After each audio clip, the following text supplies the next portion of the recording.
What's going on, guys? Hope you guys can hear me because my car is warming up in the background. But today we are going out and cutting these these templates. If you guys remember, I made this template to do the quick disconnect right here. This will go like that and then hold my bumper. All I have is this little cutoff wheel, which is going to take forever, when Matt has a big cutoff wheel that'll help me out and make this way easier to do. So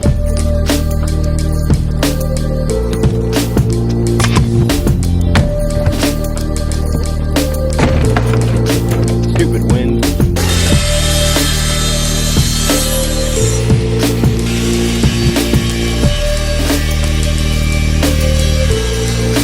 So we bought these off Amazon for $25. You actually, when you buy this kit, so the kit for the Evo actually comes with these and these little brackets that I cut out, and it's like $70. I bought these quick releases off Amazon for 25 bucks, and then I bought some sheet metal for $10. This is a simple project that will definitely help you guys save some money, and it's super simple to do. So, not holding off too much longer, let's just drill these holes.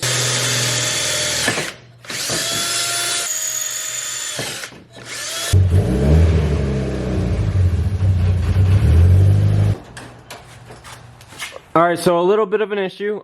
Because my plate is square, I have a little notch right here. If you guys can't tell, there's a little, I don't know, bump right there that this won't fit over flush. So all I gotta do is grind that down. And I don't think I was very specific on why I'm doing this. Justin, my friend, always had these quick releases, and they were nice. They were nice. I never really thought I would do them. However, I did get these canards. And it's really hard to, once the bumper's on, to reach your hand under there and get this bolt up there. So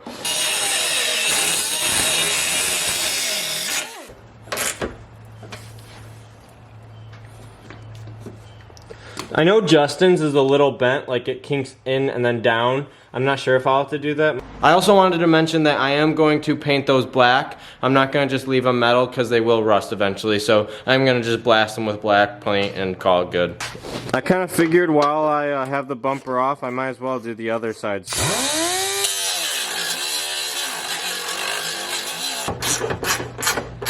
Alright, now that we got both of our mounts on, we can throw the bumper on and figure out where to actually drill the bumper for those quick disconnects that hold onto the bumper. I can't believe I've never drilled into this car for like 4 years, and now I've drilled twice into the bumper in the past month. So if you guys haven't seen these quick connects, they're super easy, they're super cheap. You just hold these to the bump, you put these on the chassis and then you put this on the bumper. It clicks right in, then when you pop your bumper off, you just push the button. So my thought process is I'm gonna put this quick disconnect right here and hide it under the canard just because I can. This inner thread is 3/4, so I think because I don't want to short it and hit one of these things or hit my canard, I'm gonna start with a 3/4 drill bit and actually stop once I puncture my hole and finish the drill bit and actually go through my metal plate back here with a regular drill bit, if that makes sense. And then once I got my hole on my plate back here, I can finish the 3/4 drill bit off and kind of pull this in there. And I think it'll work out perfect. So the important thing is here is wherever you start drilling, you have to make sure on the back side of that bumper the plate's gonna hit that, because if you drill your bumper here and you miss the plate, you're kind of out of luck there. You gotta drill again.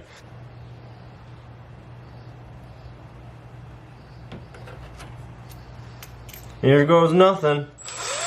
Oh, it started to walk on me there.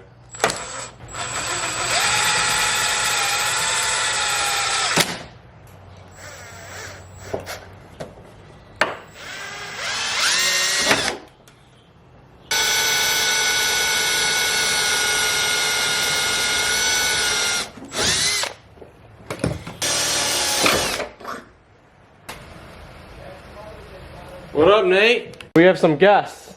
This is Mr. Tim and one of my longtime friends, Nate East. He's the one with the truck.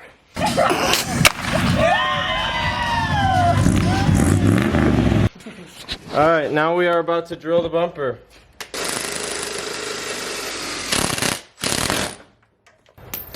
Are these those pins you had bought? Yeah, so like you don't have... There. What you mean?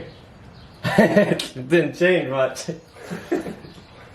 No, but then you just push the button. Ooh. and then it pops off. That is awesome. Yeah, I like that a lot. So you're gonna be taking off that a lot, or? I take it off all the time, dude. I don't know why, but it's always off. I got this to work, so I figured out where this actually has to extend to, so I'm just gonna tighten these down and hopefully it works, and then do it to the other side. Yeah. What are we doing? Are we videoing? Yeah. Well, Yeah. you couldn't take a break and say hi to your friends? We were talking the whole time. Oh. Did you guys feel like I wasn't talking to you? Is that stable at all now? Yeah, dude, this works good. Sometimes when I see people with hair take their hair for granted, it makes me cry. Alright, so I finished this side. It's looking pretty good. All I gotta do is do this same thing to the other side. The fitment's perfect. It pops right off, super simple. So, let's knock this side out. I am about to drill one of my last holes on this side to fit the quick disconnect. I have to make sure that the hole lines up, which it does. If you can't tell, the actual pin is actually through the hole. Wow, that's perfect fit. If you guys have been staying up with the channel, I seriously have to get something for this. I did buy these splitter rods, but I hate splitter rods, but I have to do what I have to do. And that's probably what I'm gonna end up having to do.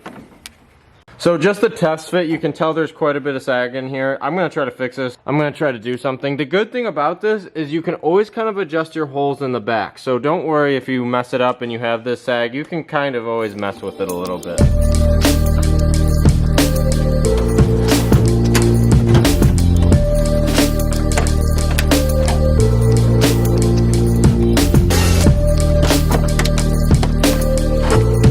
That's it. So that's how easy this job is. It looks nice, it's cleaner, it's so much easier, and they're like barely noticeable, especially with the canards. If you didn't have the canards, they'd still look all right. I still would do this, honestly. But I really hope this helped you guys install your quick releases. I recommend it for sure. It's super simple. If it did help you, hit that like button, hit that subscribe button. I know this was a little different from my usual videos, but I hope you guys have a good one. Love you guys.